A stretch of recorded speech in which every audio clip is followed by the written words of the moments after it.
Hello, how are you all doing? Right, bit of a different video today.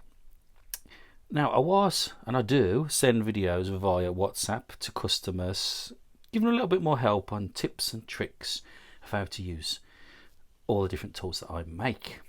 But the problem with that sometimes is I only get 3 minutes. And to try and cram it all into 3 minutes, even though I could send multiple 3 minutes, you still lose the gist of it. So I thought, well, not just help out Larry and his lad, because Larry's lad is being apprenticed to be a locksmith, so this is the best place to start.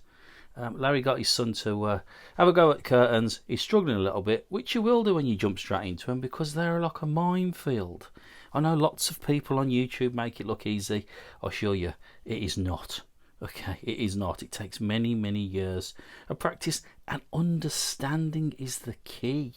Understanding of what you're gonna dealing with and the tools you can use to get through that particular lock. There's no magic tool that fits all.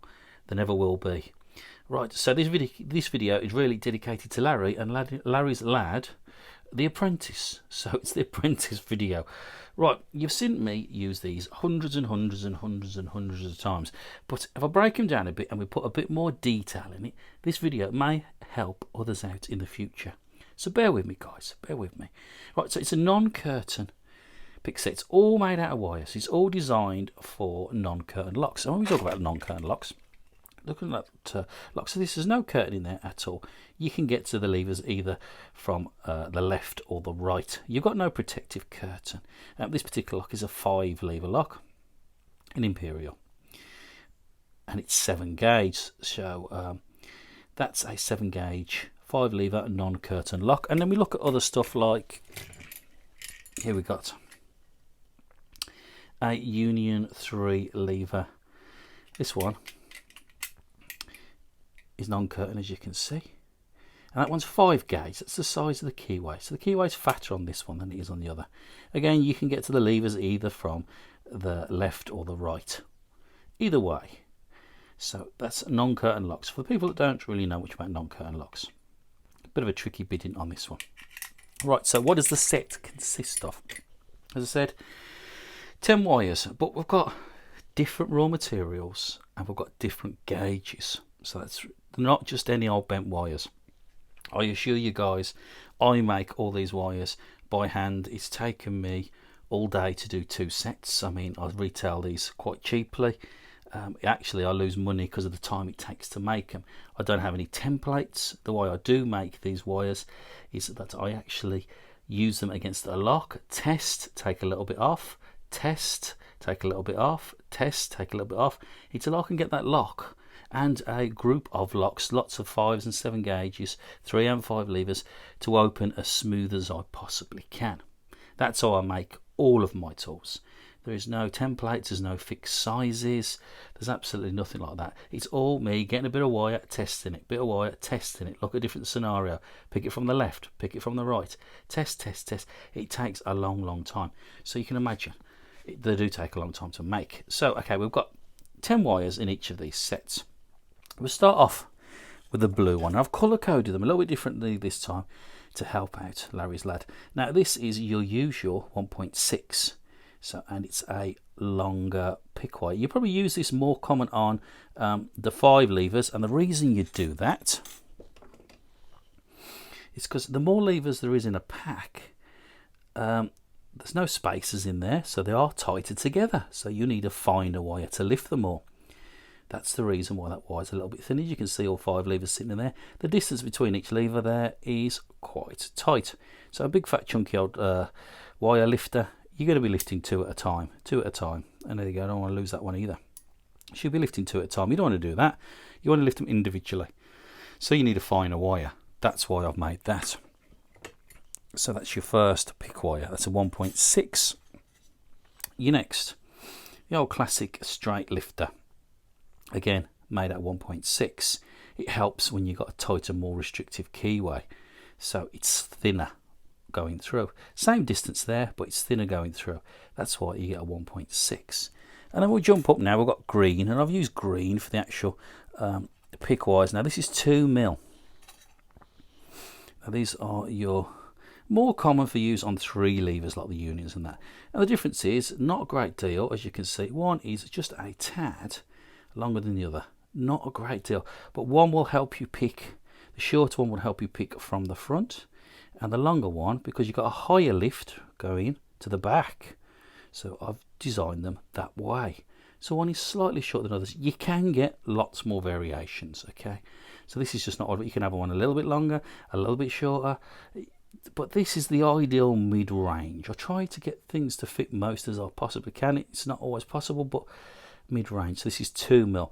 Reason it's 2mm, one for 5 gauge locks are keyways wider, and you get less flex. Now this is high sprung spring steel, so this a lot higher content of spring steel in this stuff. It ain't cheap, but as you can see, you got real less flex in it. It is more rigid. That's why I use that material. So there's your other 2 pickwise. Now we're moving up a few more lifters, okay? Again, for the same reason, 2mm. Rigid, very rigid, but not too fat. You get much more than 2mm, you start to lose the actual manoeuvrability of the tool. So 2mm is a good size. They're quite short as well, and we'll show you why. You know, they don't want them all the way down here. You're going to get more flex. You can't get the angles than you got. Most of these 3 and 5 lever locks are on the internal doors.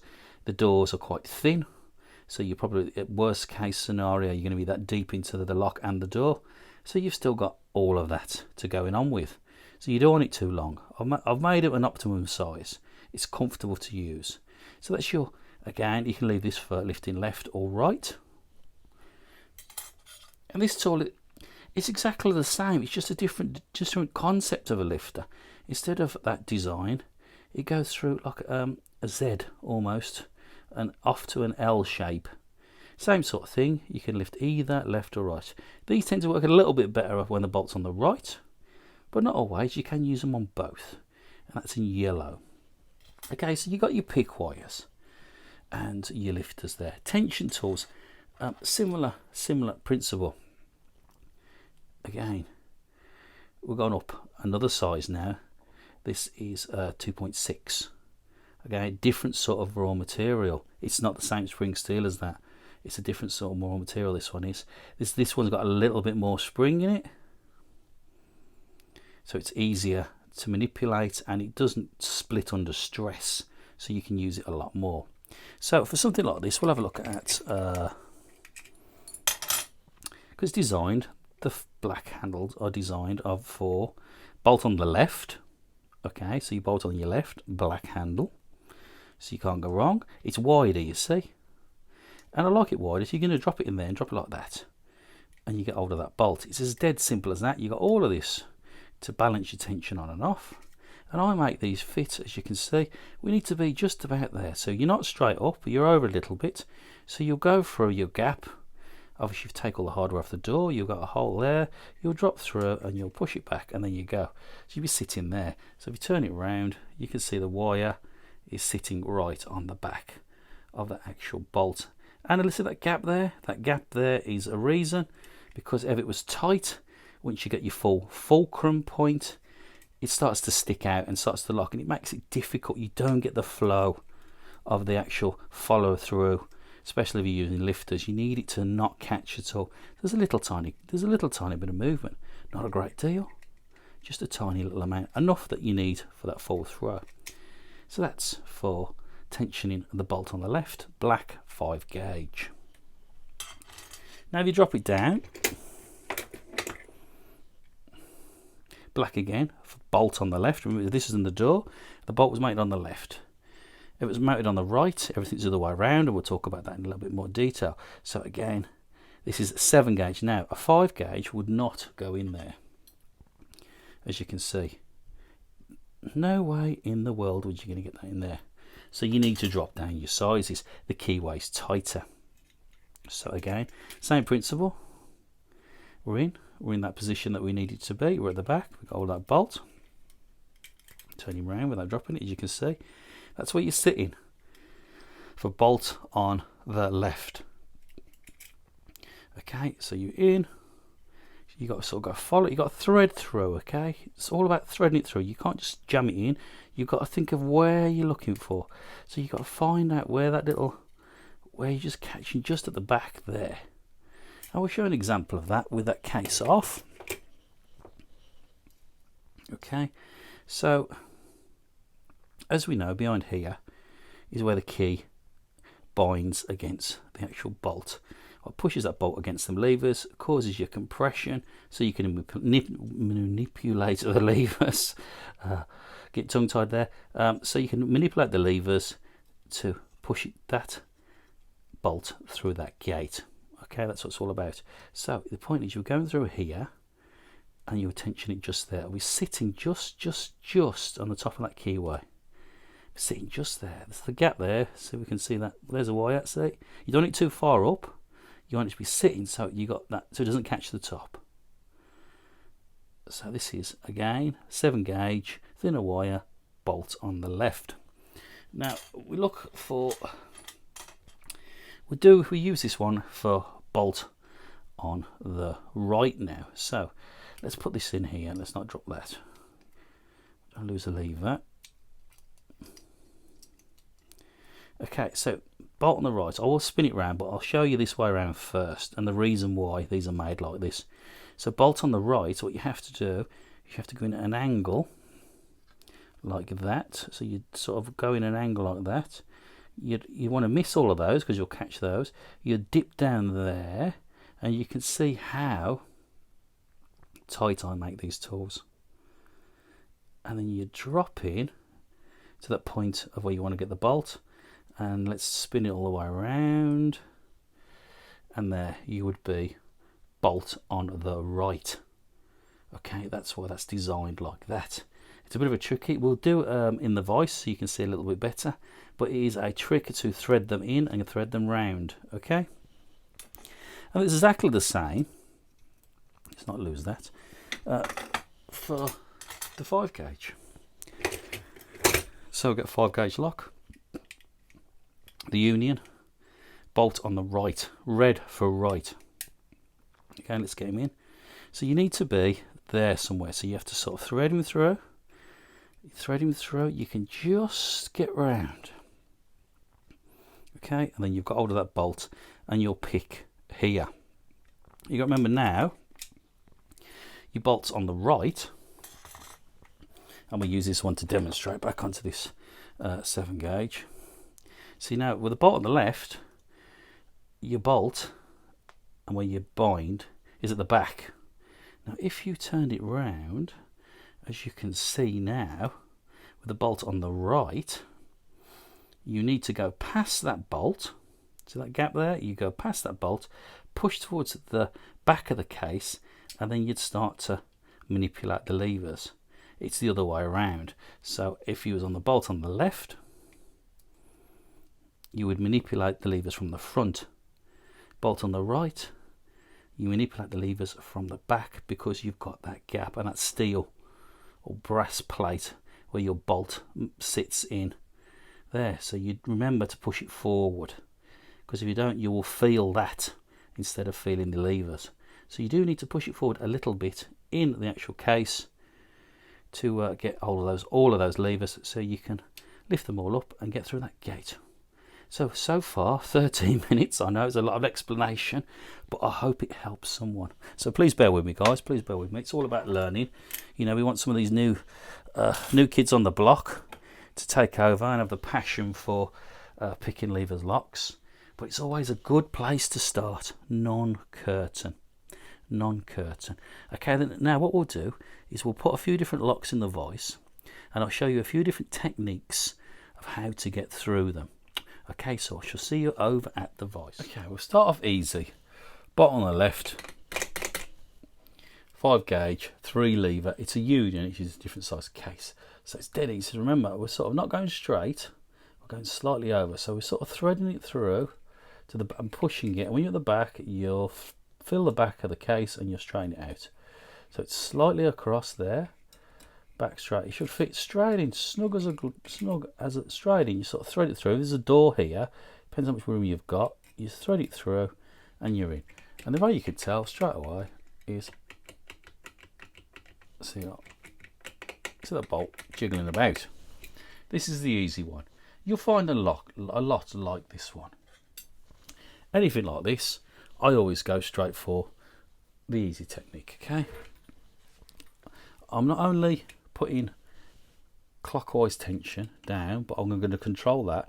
I'm also making sure I'm pushing towards the back of the lock, so I don't want it to drift forward. I need it to stay at the back. Okay, so I'm sort of pushing in and pushing down. Get your lifter. Now there's a couple of ways you can do this. You can, if you've got enough room, you can thread it through in there. But if you've got a door and all that good gins, the other way you could do it is you would put your lifter in first, get him out of the way. Okay, he'd be sitting up there. It's a bit of a Chinese doodah, but you do that and you get him in there. Okay, he's in there, you're in there, we're all in there. Difficult to do around the camera, but you can do it. As easy as that. Right, so I'm pushing in and I'm pulling down here with his fingers here.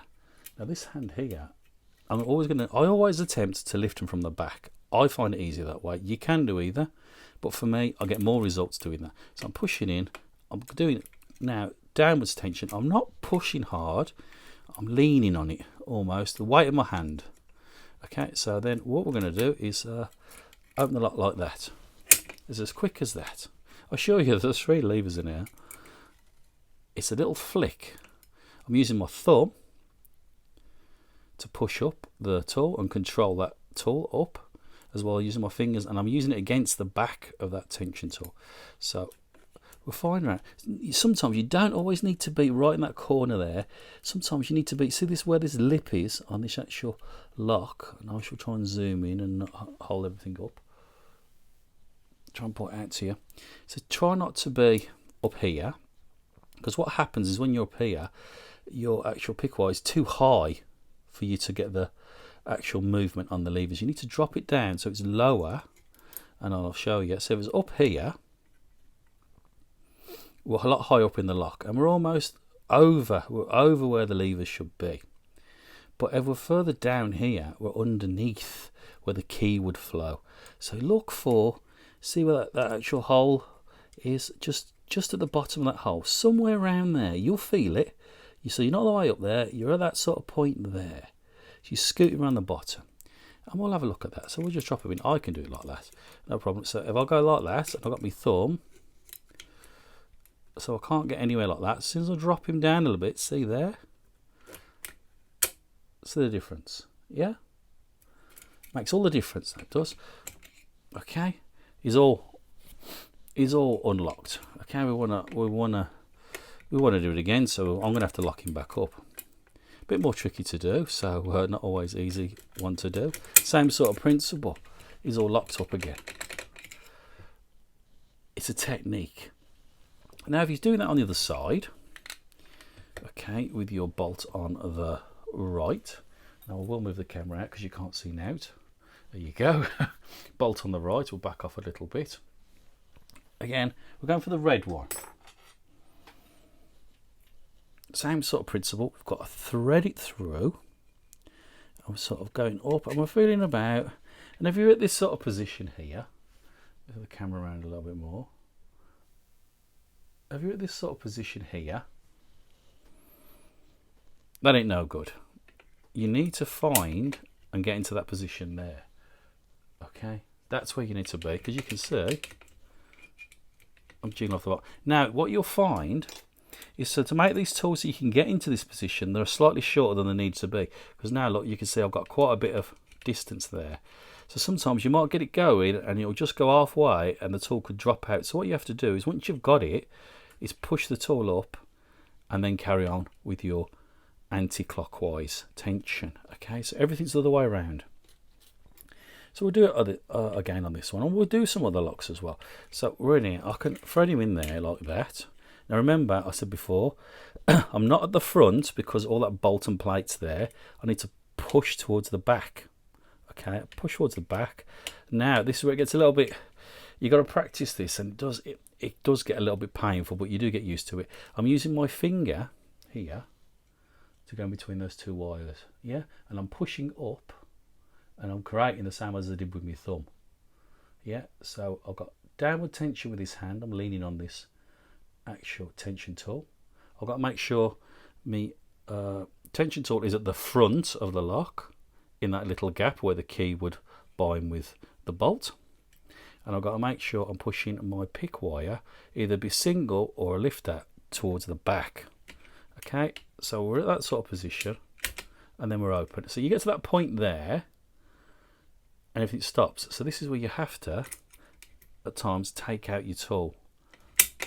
Okay, so we'll do it again. So I'm almost pushing in. I'm pulling towards myself, and I'm putting downward tension using my finger.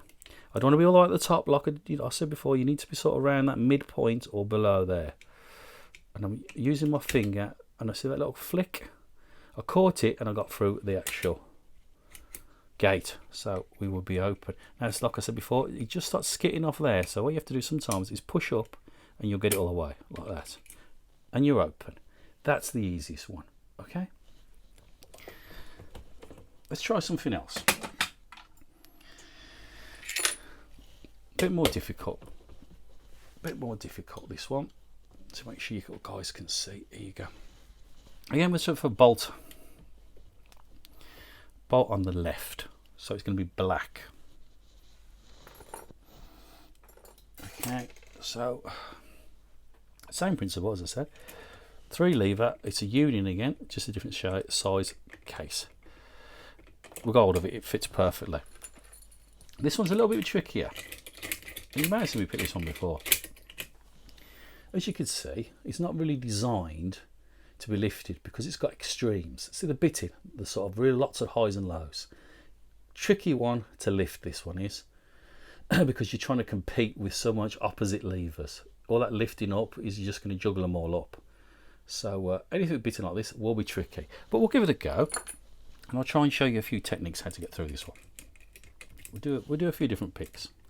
And it's probably going to be a long video, but remember guys, if someone's picking up some knowledge that's going to help them progress into actual curtain picking and further, all these is real basic stuff at the beginning.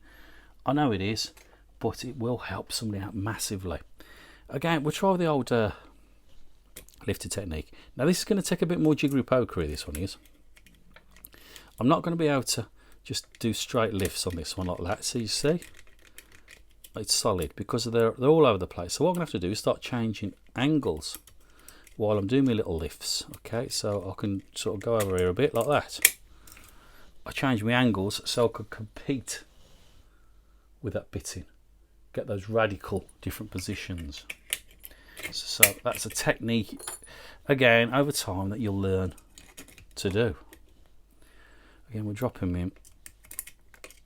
I mean, I know it's dead easy when you can see what you're doing and you haven't got a door. It is a lot difficult, but showing you this way, you can understand a lot more what's going on. So again, so I don't want to be up there. I want to be sort of lowering the keyway. See, look, it won't go. So then I have to sort of jiggering about. They don't always go straight away. And there she goes. There's that sort of technique.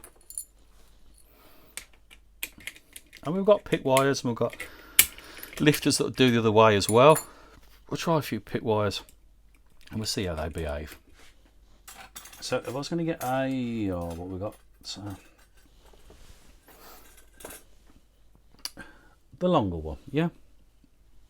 So the longer one, because it's a higher reach at the back, because the levers are all sitting about there. If you can see that sort of shape on the case, that's almost telling you where the levers are around that sort of point there. So sometimes you high up, you could see, there she is, and I shall try and jiggle about and give you the best possible view I possibly can. So watch the little hole. Okay, I've got downward tension. I'll make sure I'm pushing towards the back. There's the first one, see it? So sometimes with these you have to sort of go through and find out which one's going to bind. And sometimes you've got to jack them up a little bit at a time. They don't always want to bind, you see. You got to wiggle through them. So it's tight. Backwards and forwards. So there's 2. We're looking for number 3. So we're struggling backwards and forwards, or a little bit of movement then. We're starting to get going, and you'll have one there at the front. So it took a while to get those levers to start to bind. Remember, like I did on that chub, it's a little bit forward, a little bit back, a little bit forward, a little bit back, and all of a sudden that bolt will go backwards a little bit and put more pressure on those levers, so they start to bind and you can control them. So that was with the longer wire. Let's have a look at the shorter one. On the table here, they all get mixed up. Right, shorter one.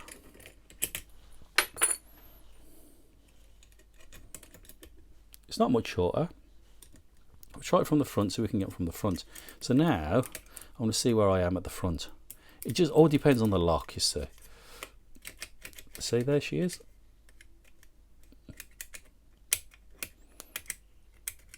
And we're just going to go through, so that little jump forward. One more. So I know it'll be one more, and there you go. That's picking that way. So this block, probably single lever, picks better in the clockwise than it did in the anti, but all locks are slightly different. So that's a little bit basic on the 5 lever. Now we look at 7. Now we've got a bit more complicated now. We've got less room, we've got more levers. We're lucky, none of these have got false notches, but they do locks in 5 and 7 gauge non-curtain that do have false notches. So be mindful of that. And they can cause you a lot more different problems. So again, we've got the thinner wire. There we go, let's try and back off a little bit. We've got the thinner wire.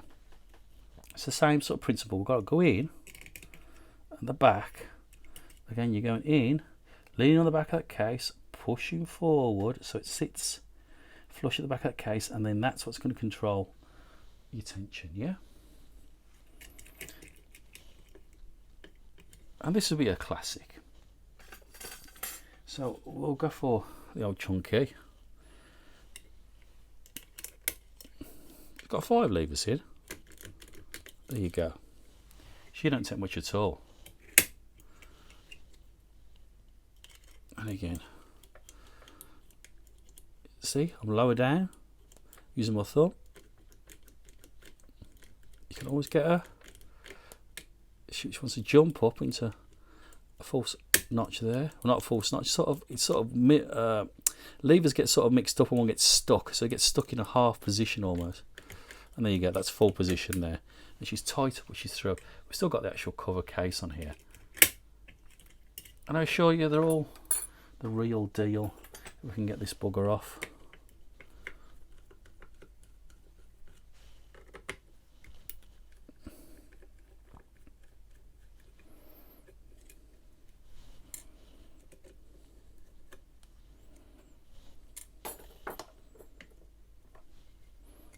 Don't want to lose anything. Come on. There you go. They're all there. She's an old girl. No false notches. But we still got to get through all those levers, and that bolt's still got to go through that gate. So it's all about a bit of manipulation. I know it's a really long video, and I could probably go on for another half an hour or so more and do different scenarios using different tools in different ways. I only covered half the tools. Remember, there's some thinner ones, fatter ones. But this non-curtain set, I think, is absolutely brilliant value for money. And if you're really passionate and you really want to get into lever locks, it's the place to start. I'm not trying to sell you something that you don't need. I was trying to give you the best help and the best footing for your journey in picking lever locks. And then by all means, get yourself a curtain pick set.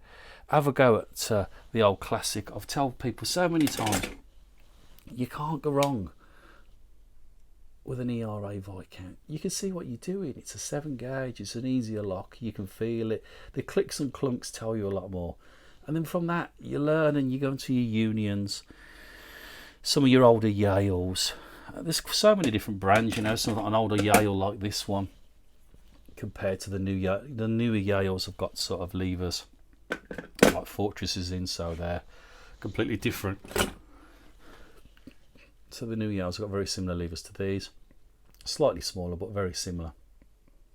And these are tricky buggers, you know what I mean? The amount of people I know that just yeah, I want to learn lever lock picking, I want to pick a fortress, and they'll buy a curtain pick set, and they'll buy a couple of fortresses and some strong bolts, and then it'll just collect dust on the side because they'll spend a couple of days at it, blame the tools, get frustrated, and give up.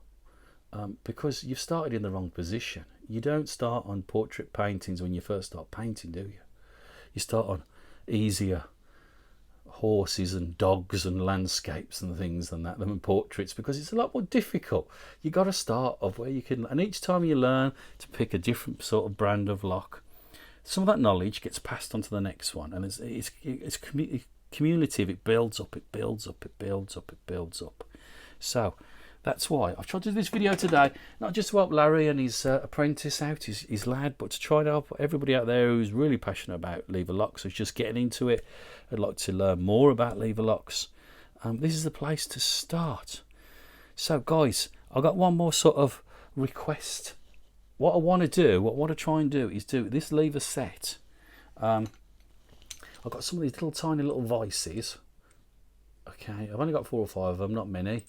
So you put on a table vice, and I want to try and get hold of, if I can, if any of you have got any that you don't need, it doesn't have keys, unions and such like, mostly non-warded if you can possible, any locks you could gift, because what I want to do is put a pick set together with a lock and that vice for someone, like a real starter pick set to get involved in picking mortise locks. So with your help, guys, if you've got any and you can donate, that'd be brilliant. I want to drone out and back out, but for me to buy the unions, the cheapest deal I've seen is about between 12 and 15 quid.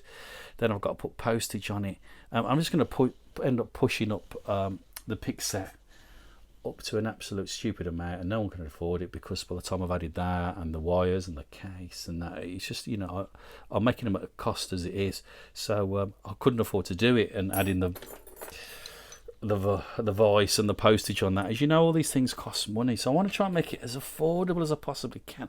So I'm sort of reaching out to you guys, if you've got any old unions, 3 levers and whatnot, imperials, I could put them together with the set, and then hopefully we can help out a few more people out there.